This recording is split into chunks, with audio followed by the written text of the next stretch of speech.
The Mongolian steppe, a vast, unforgiving expanse of grass and sky. Imagine endless horizons, wind whipping through the tall grass like whispers of forgotten gods.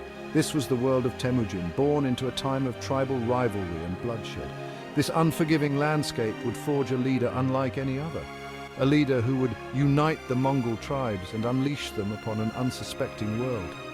This dream, fueled by ambition and tempered by the harsh realities of his life, would become his destiny. The steppes were a crucible, forging Temujin's character into that of a true leader. He was a charismatic leader, drawing men to his cause with promises of unity and glory. A master of the bow and the horse, feared for his ruthlessness in battle. A shrewd strategist, understanding the shifting alliances of the Mongol tribes. He rewarded his followers generously, promoting based on merit. This earned him the unwavering loyalty of his men. But the path to uniting the Mongols was fraught with danger and betrayal. The Mongol tribes, long divided by ancient feuds and rivalries, were reluctant to unite under a single banner. They clung to their independence, their suspicions running deep. Temujin's rise did not go unchallenged. His growing power threatened the established order, and rivals rose up to oppose him. His own blood brother, Jamukha, turned against him, envious of Temujin's growing influence. The rivalry between these two powerful leaders would escalate into open warfare, plunging the steppes into a bitter conflict. The Merkit tribe, seeking revenge for a past grievance, raided Temujin's camp and kidnapped his beloved Borta. This act of aggression was a turning point. It ignited a fire in Temujin's heart, a thirst for vengeance that would fuel his campaign to unite the Mongols. He vowed to crush his enemies, to break the cycle of vengeance that had plagued the steppes for generations. He would unite the Mongols, even if it meant ruling through fear and bloodshed. The steppes would tremble before him. Temujin, a master of strategy, unleashed the fury of his growing forces upon his enemies.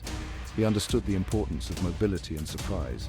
His warriors, mounted on swift horses, were like wolves on the hunt, striking quickly and decisively. His campaigns were characterized by lightning raids, flanking maneuvers, and the use of feigned retreats to draw his enemies into carefully laid traps. His victories were swift and brutal, a testament to his military genius. The Battle of Dalanhada, fought against the alliance led by Jamukha, showcased Temujin's tactical brilliance. He outmaneuvered his enemies, encircling their forces and crushing them utterly. He showed no mercy to those who opposed him. His enemies were often left as a warning to others who dared to challenge his authority, but he also understood the importance of forgiveness and reconciliation. He integrated defeated warriors into his own ranks, swelling his army and solidifying his hold on the steppes. He knew that true unity could not be achieved through force alone. He needed to win the hearts and minds of the people he conquered. Section 5, the Kurultai's Decree. By 1206, Temujin, through a combination of military prowess, strategic alliances, and ruthless determination, had achieved the unthinkable. He had united the disparate Mongol tribes under his banner.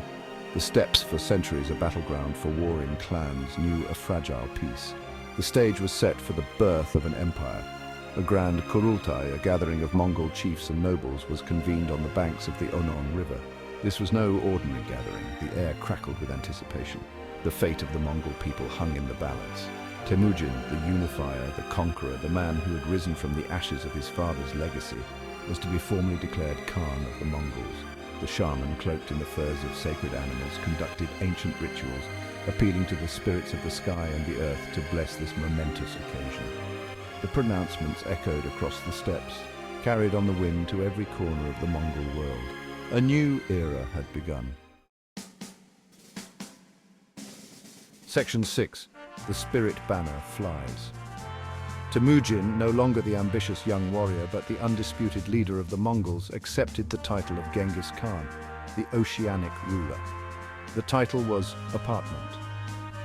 His ambition knew no bounds. He envisioned an empire that would stretch from sea to shining sea. The Mongol Empire, under his iron will, was poised to become a force that would reshape the world.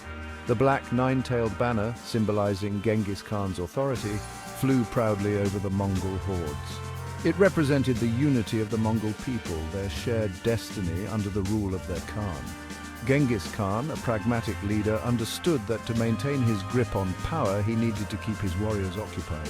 The vast Mongol army, itching for conquest, needed a new purpose, a common enemy to unite them. Their gaze turned southward towards the riches and splendors of the Chinese kingdoms, their eyes gleaming with avarice and ambition. The Silk Road, that ancient artery of trade and culture, beckoned. The Mongol Empire, a whirlwind of conquest, was about to be unleashed upon an unsuspecting world. Section 7. A Tide of Horses. The Mongol army, a disciplined and highly mobile force, was unlike any other military force the world had ever seen.